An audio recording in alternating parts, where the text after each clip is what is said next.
If you've lost your spark, I need you to know something. You're not broken, you're not flawed, and you are definitely not stuck like this. The truth is, your spark was never gone.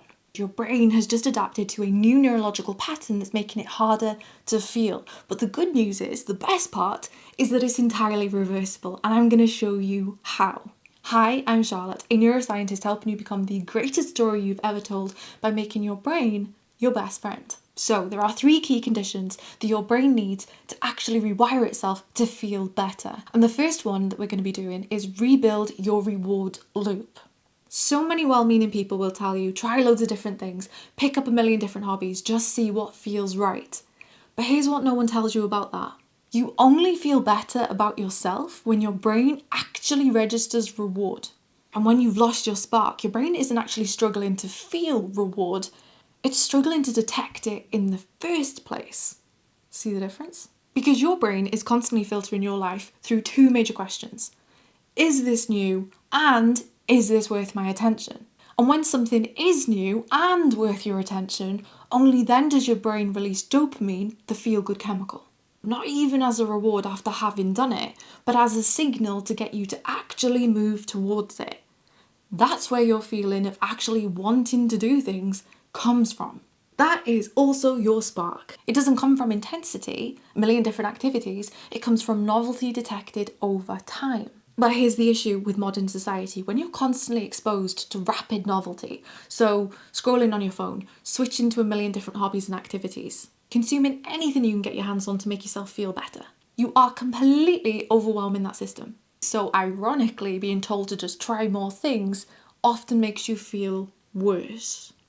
Because here's the thing, your brain actually adapts through a process known as habituation.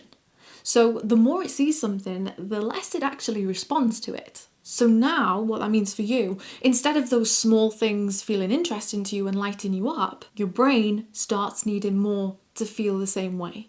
Faster, louder, more extreme. And without realising it, you've trained your entire reward system into a corner. A corner where normal life, real life, physically cannot compete. Which is partly why everything that you loved, including yourself, doesn't feel so appealing anymore. So the real truth is, your spark didn't disappear. Your brain just stopped flagging things as actually worth your attention. So the shift is this: you don't rebuild your spark by chasing even bigger highs. You rebuild it by restoring your brain's ability to notice smaller ones. By letting novelty actually slow down. Because novelty is only novelty if your brain actually notices it. So if you are going to try something new, pick one thing. Seriously, no more. Absolutely no more. Do the one thing that most people skip. Stay with it.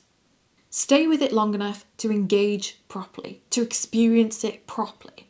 Because novelty, much like beauty, isn't always immediate. It often reveals itself through depth. So when you move past that initial boredom, your brain actually starts picking up on nuances, patterns, details, meaning, how something actually fits into your life. And that's when something shifts, because your brain now learns, hang on a minute, life gets interesting again if we stay.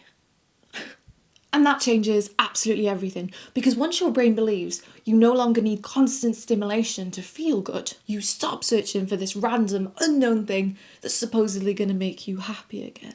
And instead, you actually learn the skill of generating engagement and fulfillment from what's already in front of you. And that is where your spark lives. So studies-wise, neurologically, one of the fastest ways to retrain this system is through practicing gratitude.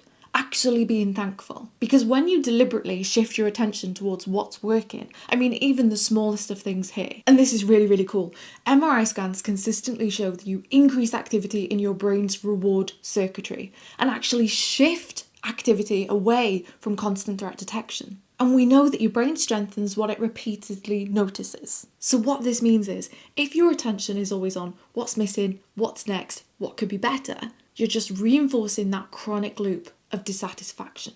But when you actively start noticing what went right, what felt good, what didn't go wrong, you're not just thinking positively. You're training your brain to register reward again. And over time, that changes your baseline. Moments feel fuller, effort feels more worth it, and you start to feel engaged in life again. Point number 2, you only feel better when you are your brain's best friend. I'm going to hold your hand when I say this because I know how easy it is to do the opposite. You cannot hate yourself into a version that you love. I'm going to say it again. You cannot hate yourself into a version that you love. Doesn't work long term. When we lose our spark, it's really, really easy to start criticizing ourselves. I should be further ahead by now. I should be back to who I was by now. Why am I like this? Sound familiar? But neuroscience confirms that our brain doesn't hear any kind of motivation in that. All it hears is threat. And when your brain detects threat, scans consistently show that it shifts resources and mental energy away from the prefrontal cortex, the part of your brain actually associated with positive behavioural change, and shifts it away to the good old amygdala, the threat detection centre. So your cortisol rises, the stress hormones spike, and your brain also gets a low dose of chronic grade inflammation. So your entire mind and body is now in survival mode. So where you are right now, and this is very, very key to understand so you don't put any more pressure on yourself, you are trying to grow with a brain that is very, very stressed out. Do you see why you feel the way you do? And that's why when people tell you, oh, don't worry, just be happy, just think more positively, it doesn't work, it doesn't land. Because survival mode does not nurture change. It completely shuts it down. So if you want your spark to come back, your brain has to rewire first to feel neurologically safe. And to do that, we're going to be changing how we talk about ourselves, but probably not in the way that you think. So your subconscious doesn't actually respond to words alone. It responds to what you actually believe to be true. So if you randomly start saying to yourself, I'm confident, I'm successful, I have everything figured out, but there's a part of you inside that's like, yeah, no, we're not any of those things. Your brain will just flag those statements as danger, not truth. And guess what that creates? Stress, not expansion. So here's a much better workaround. Meet your brain where it is. You're looking for what I call a crack in the wall, a tiny little chink in your armour where belief can slip through. So instead of, I have everything figured out, try, I'm open to the idea that I'll figure this out. Instead of, I fully believe in myself, try, I'm learning to believe in myself. Or, I'm learning to trust in myself again. Just something small enough that your brain doesn't push back. Because the moment your brain accepts something as possible, your nervous system settles right down. And from there, change is unbelievably easy to do. Trust me. Final point. You have to consistently prove your brain wrong. So, your brain doesn't just change by thinking differently. It changes when it actually experiences something different. Because at a neurological level, your brain is constantly making predictions. It's basically a prediction machine. About you, about the world around you, about outcomes, effort, absolutely everything. So if you think, this will be hard, this isn't going to be worth my effort, I won't stick to this won't go anywhere. These aren't just thoughts. They are literal mental models that you are creating based on past evidence. And your brain's job is just to keep them accurate. So most of the time, everything that you're doing just confirms them to be true. You stop early, you switch, you leave. And guess what your brain does? It logs it as evidence. It actually strengthens those neural pathways even further. Because we know the repetition in the brain is equal to reinforcement. So guess what? Nothing in your life changes. But here's where it gets interesting.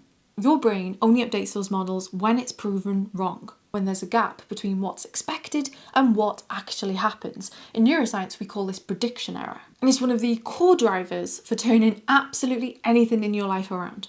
Here's an example of that. So let's say that your brain predicts that opening your laptop to work will be painful and fruitless. If you open it for just 5 minutes and write one sentence, you've already created a prediction error. New data for your brain to work with. Because when that gap appears, dopamine neurons fire in response to that mismatch. Not because of any kind of reward, but to the actual surprise. To signal, hang on a minute, something here is different, we now need to pay attention. So when you think, I won't finish this, but you do, that matters. When you expect, this is going to be pointless, but it turns out slightly better than expected, that matters.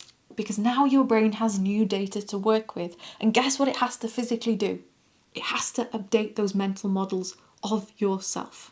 Instead of trying to overhaul your life by going for these massive, massive life goals, just for now, lower the bar. Temporarily. Doesn't have to be long term. just until you start feeling better. Make it impossible to fail. Finish one small thing, stay 5 minutes longer, follow through on something once. Tiny, tiny micro wins. Because finishing creates evidence, and evidence is what rewires your brain. Until eventually your brain starts predicting something entirely new about you as a person. Maybe we are someone who follows through. Maybe this is worth it. Maybe this is who I am now. See the difference? And that's when your spark starts to come back. And that is it for today's deep dive. If you enjoyed, make sure to like, comment and subscribe, and definitely come hang out with me on Instagram @NeuroCharlotte for more neuroscience goodness. And I shall see you in the next one.